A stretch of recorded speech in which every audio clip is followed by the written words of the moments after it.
বিএনপির ৪৭তম প্রতিষ্ঠাবার্ষিকী উপলক্ষে রাজধানীর উত্তরা ১৫ নম্বর সেক্টরে খাল পরিষ্কার পরিচ্ছন্নতা কর্মসূচি পালন করে ঢাকা মহানগর উত্তর বিএনপি। কর্মসূচিতে অংশ নিয়ে নেতারা বলেন, জনকল্যাণমূলক কর্মসূচির পাশাপাশি দেশে গণতন্ত্র পুনঃপ্রতিষ্ঠায় সজাগ আছে নেতাকর্মীরা।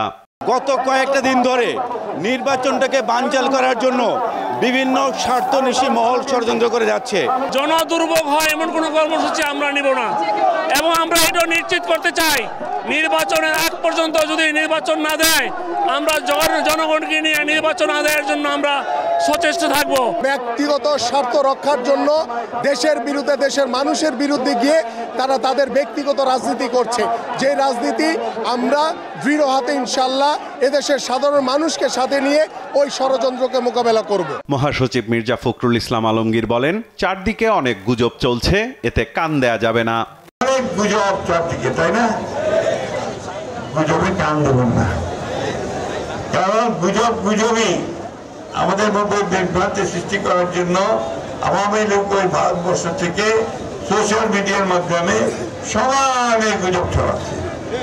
আমাদের মধ্যে কোনো বিভেদ নাই, আমাদের মধ্যে ঐক্য, সে ঐক্য নিয়ে আমরা জয় করবো ইনশাআল্লাহ।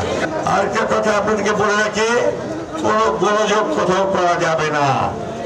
বিশেষ করে নির্বাচনগুলো হচ্ছে ছাত্র সংগঠনের, ছাত্র বিশ্ববিদ্যালয়গুলো, সেখানে যেন আমরা কোনো গোলযোগ সৃষ্টি না করি, কোথাও যেন এই বদনাম না আসে যে বিএনপি বলা যাবে। এদিকে দলের প্রতিষ্ঠাবার্ষিকী উপলক্ষে ঢাকা মহানগর দক্ষিণ বিএনপির আয়োজনে মুগদায় বৃক্ষরোপণ ও খাল পরিষ্কার কর্মসূচিতে অংশ নেন স্থায়ী কমিটির সদস্য গয়েশ্বরচন্দ্র রায়। তার অভিযোগ, ভোটাধিকার নিয়ে এখনো ষড়যন্ত্র চলছে।